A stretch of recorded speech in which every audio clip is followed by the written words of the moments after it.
கிருஷ்ண பிறப்பு என்பது ஒரு சாதாரண குழந்தையின் பிறப்பல்ல.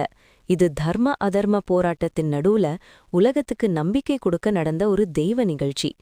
மதுரா நகரத்துல நடந்த இந்த சம்பவம் இன்று வரைக்கும் மக்கள் மனதில் ஒரு அழியாத அடையாளமா இருக்கிறது. மதுரா நகரம் கம்சன் என்ற கொடூரமான அரசனின் ஆட்சியில் இருந்தது. கம்சன் சக்தியும் பலமும் உள்ளவன்.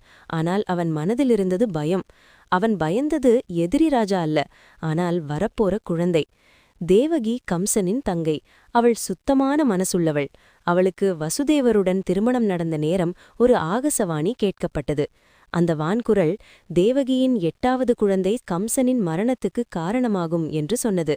இந்த வார்த்தை கம்சனின் மனதை மாற்றி போட்டது. தங்கை என்ற பாசம் அழிந்து பயம் அதிகமாகிடுச்சு. உடனே அவன் தேவகியையும் வசுதேவரையும் சிறையில் அடைத்தான். அவன் செய்த கொடுமை ஒரு குழந்தை பிறந்த உடனே கொல்வது. தேவகி ஒரு அம்மா. அவள் கண் முன்னாடி அவளே பிறந்த குழந்தைகள் கொல்லப்பட்டதை பார்த்தாள்.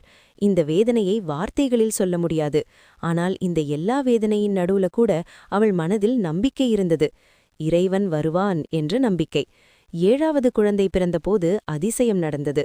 அந்த குழந்தை தேவகி கற்பத்திலிருந்து கோகுலிலிருந்த யசோதையின் கற்பத்துக்கு மாற்றப்பட்டது. அவன்தான் பலராமன். கம்சன் இதை அறியாமல் குழந்தை செத்துச்சு என்று நினைத்தான். பிறகு வந்தது அந்த திவ்ய ராத்திரி, அஷ்டமி ராத்திரி. வானம் மழையில் நனைந்தது. இடிமின்னல் அடித்தது. சிறையின் கதவுகள் தானாக திறந்தது. காவலர்கள் எல்லாரும் தூக்கத்தில் ஆழ்ந்திட்டாங்க. மிட்நைட் நேரம் தேவகிக்கு ஒரு குழந்தை பிறந்தான். ஆனால் அவன் சாதாரண குழந்தை இல்ல. விஷ்ணு ரூபத்தில் 4 கையோடு தோன்றினான். சங்கு, சக்கர, கதை, பத்மம் எல்லாம் அவனின் கையில் இருந்தது. கிருஷ்ணன் தன் தாயும் தந்தையையும் நோக்கி பயப்படாதீங்க என்று சொன்னான். அவன் சொன்ன வார்த்தை ரொம்ப தெளிவாக இருந்தது. என்னை கோகுலுக்கு கொண்டு போங்க, அங்கே நான் வளர்வேன். பிறகு அவன் சாதாரண குழந்தையாக மாறினான். இதுதான் இந்த கதையின் பெரிய அர்த்தம். இறைவன் தன் பெருமையை காட்டவில்லை, அவன் அன்பை அனுபவிக்க வந்தான். வசுதேவர் கிருஷ்ணனை தூக்கிக் கொண்டு யமுனையாரை நோக்கி நடந்தார். மழை பெய்யுது, வெள்ளம் அதிகமாக இருந்தது.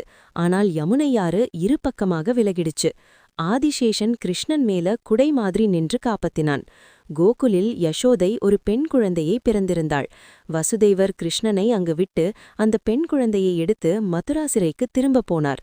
கம்சன் அந்த குழந்தையை கொல்றதற்கு முயற்சி செய்தான். ஆனால் அந்த குழந்தை தேவியாக மாறினாள். அவள் சொன்ன வார்த்தை கம்சனின் அழிவுக்கு ஆரம்பம்.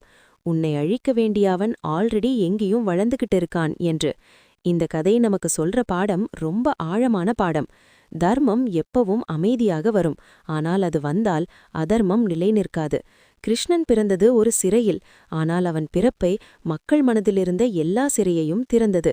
இதுதான் கிருஷ்ண பிறப்பின் உண்மையான அர்த்தம்.